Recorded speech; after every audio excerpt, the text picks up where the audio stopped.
Aston Villa 1, Arsenal 4. It's hours later, and I literally have tears welling up in my eyes right now.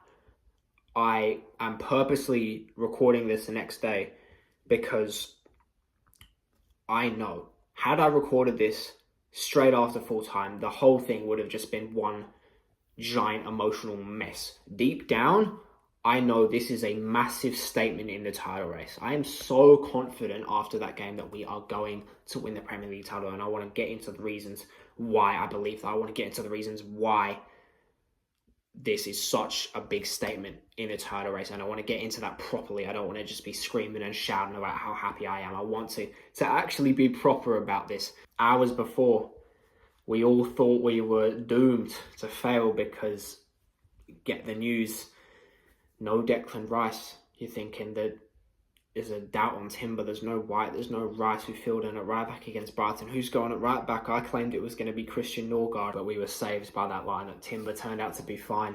Probably classic 9 games again from Arteta. I'll be really honest. The first half was awful. Awful.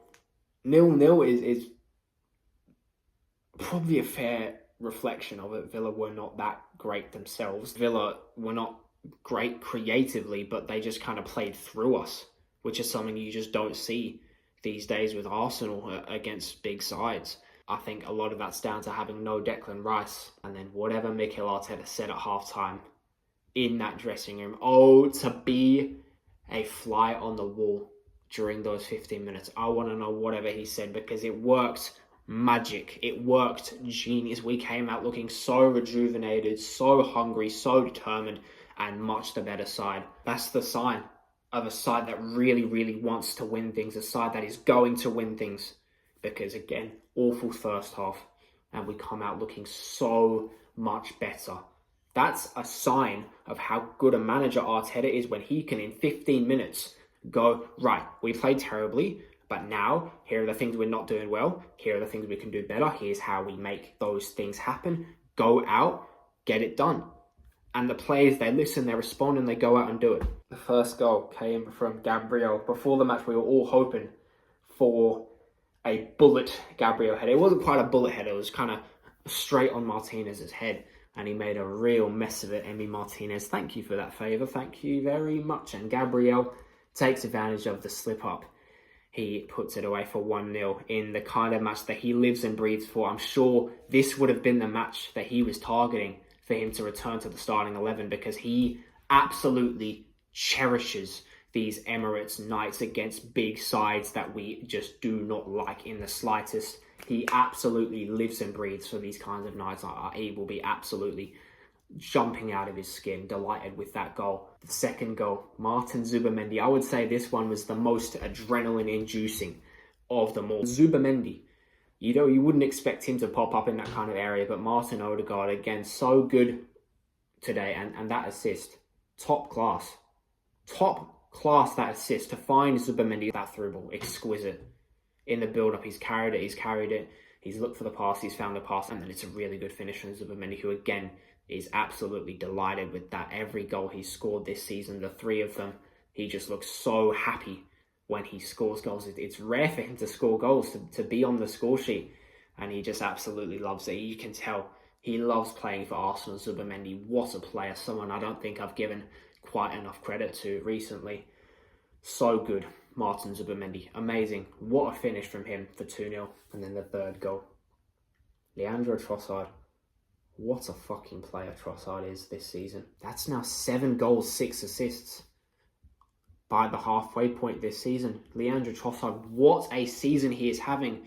And again, he needs no second thoughts to bury that one away. Timber doesn't quite get it under his control, falls into the path of Trossard, looks up, 0 touches, bang, into the bottom corner. Martinez doesn't even move. It's such a brilliant finish for 3-0. Where would we be on the league table? How many matches where we won this season would we not have won without Leandro Trossard? He's been such a difference maker for us this season. The assist as well for Gabriel Jesus for the 4th goal.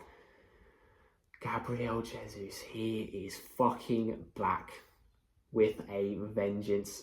Gabriel Jesus looks different coming back from that ACL tear. He's come back with so much fire in his belly, so much desire to make things right and make something of himself at this club after a very rocky first 3 or so years. It's been, I want to say, 363 days since his last goal for Arsenal, and it's such a good finish. And normally, if an Arsenal player took their shirt off in celebration, I would be losing. I would be really, really angry.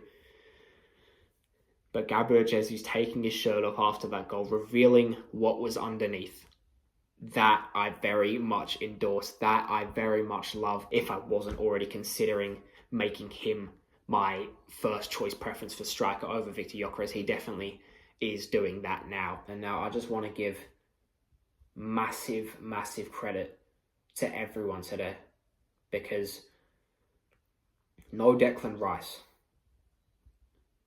at the Emirates against Villa, a side that have gotten a result against us 2 years in a row in this same fixture, a side on an 11-match win streak, a side with players like Ollie Watkins and Morgan Rogers that are possibly within a shout for the most informed player in the league at the moment. We stared all of that in the face. And what do? We beat these guys 4-1. And all of a sudden after this match, the timeline outside of Arsenal fans has gone completely quiet.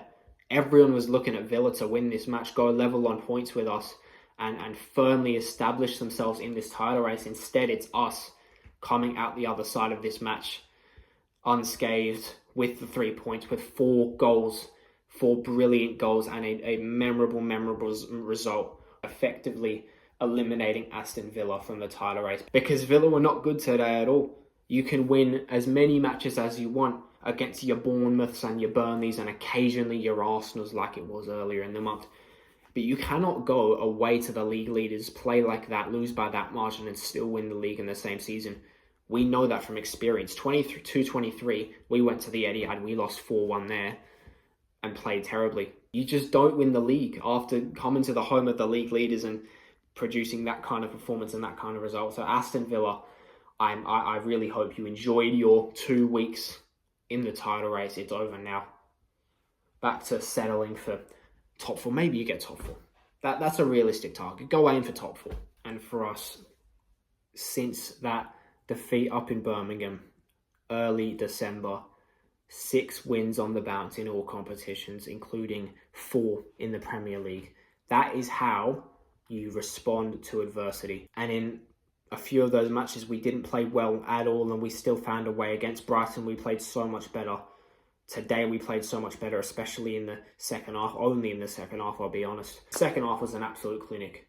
So good from Arsenal today against a side supposedly in the title race. Again, on an 11-match win streak, we took them down that convincingly. This is such a huge statement in the title race for Arsenal. I am so confident that we're going to win the league now. So confident. You look at results like that and you think, how can we not? How can we not win the league after doing that against Aston Villa? How can we not? Yet another fixture that didn't go our way last season, that does go our way this season. We are winning the league in 2025-26, and in doing so, we are making every single team that has hurt us in the past pay for their crimes. Now, even though I'm significantly calmer than I was a few hours ago, we still need to talk about the emotions of this game, because I still hate Aston Villa. I don't think anything's going to change that. They have forever scarred me from that match that I went to back in April 2024, the first and only Arsenal match I've been to this day. They've hurt us so many times in the past. Today's revenge. Today is payback. I thought Villa Park last season was payback, that 2-0 win goals from Trossard and Partey. I thought that was the end of it. But then they came and horned us at the Emirates last season, and then this season, 3 weeks ago, they horned us up in Birmingham. Today's the end. A win that convincingly, drawing a dramatic close to their 11-match win streak. That has to be the end of the curse. Surely we do not get horned by this lot anymore. And one of the things I love so much about what I've seen post-match, the reactions, is this fan base finally seems to hate Unai Emery and Emiliano Martinez as much as I have for years. It's so amazing seeing them that rattled after the game. Unai Emery walks off down the tunnel after the match without shaking Arteta's hand. Can you imagine if the roles were reversed? What would happen if Arteta crashed out after Arsenal lost 4-1 to Aston Villa today and stormed off down the tunnel without shaking Emery's hand? Twitter would be a fucking war zone right now if that was the case. Deep down, we know Emery's rattled because he wants to be here. He feels he wasn't given enough time at Arsenal. I don't think so at all. I think we left him at the right time. We appointed Arteta at the right time, and things are clearly very much working out for us right now. And that's another reason why I'm so glad we won this match, because if Villa had won, they would be firmly in the title race, and people would start to clown the absolute hell out of us. And it would have been fair enough because we got rid of Emery, we brought in Arteta, and then 5 or 6 years later, Emery would be in a better position to win the league title than Arteta for the first time. Obviously, that is not the case because we won. Arteta is now in a much better position than Emery to win a Premier League title before him, and I absolutely love that. And it's the same with Martinez. Martinez is jealous. He wants to be here. He wishes he was an Arsenal player right now. Emi Martinez left Arsenal back in 2020 on his own terms. He left willingly because he thought he wouldn't get a good enough chance at Arsenal. So he went to Villa to be a starter. Good for him. Now, every time he plays against Arsenal, he tries to show us what we're supposedly missing out on, even though David Raya is just a better goalkeeper in so many ways. So seeing Martinez rattled like that after the game in the tunnel, just delightful. It's just absolutely delightful seeing him absolutely lose his mind. 2 people having to push him back to keep him quiet, have to make sure he doesn't say anything that would get him suspended 6 months. That was a horrible Arteta accent there. Never do that again. And someone that I really hope enjoyed that one, Gabriel Agbonlahor. After they beat us earlier this month, he made a post on his Instagram saying, "Oh, Arsenal, bottle jobs. Yay, Aston Villa, let's go win the title." Who are the bottle jobs now, mate? Can I ask that? Because if Arsenal went on an 11-match win streak and then lost 4-1 to whoever was in first, we would be getting absolutely clowned. So many people would be calling us bottle jobs. So are you guys the bottle jobs now? Are Aston Villa the bottle jobs? And you saying Aston Villa go win the league? Yeah. Sorry, mate, that's not happening. So Gabriel Agbonlahor, I hope you enjoyed that. Good evening to you, mate. And then what happened in the tunnel? We have to discuss what happened in the tunnel. Not with Emery, not with Martinez, but with Gabriel. Gabriel Magalhaes, I fucking love you, man. That is elite banter. That is elite pettiness, and I absolutely love it from Gabriel. Nana, after Aston Villa beat Man United, whenever he did something with his pocket, reached into it. I don't even know what it means.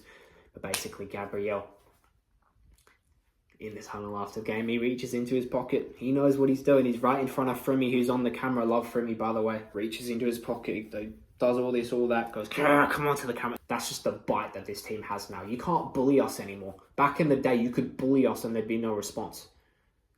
Now, if you try to bully us, we take it personally and we make sure you feel the repercussions of it. Overall, just a magical night at the Emirates, one that I don't want to be forgetting anytime soon, a night that I would have done absolutely anything to be a part of in the stadium. I'm sure one day, I'm very confident that one day I will be a part of an atmosphere and a magical moment like that someday in the future. I don't know when it's going to be, but it will happen one day and I will make sure of it. And the biggest news story, the biggest positive coming out of this match, 5 points clear at the top of the Premier League table. I'm telling you, this is our season.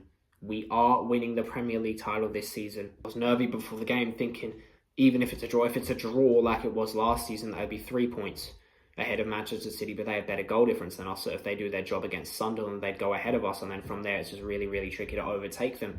And City always seem to capitalise when we slip up. Whereas now, going ahead of them by 5 points, that's a sizable gap, 5 points. Even though they do have a game in hand, they're going to be feeling that pressure now away at Sunderland. Sunderland are going to cause them a lot of trouble like they did with us. And City fans, I would not be confident in your team's ability to go to Sunderland and get the 3 points. So we put ourselves in such a brilliant position by winning this game.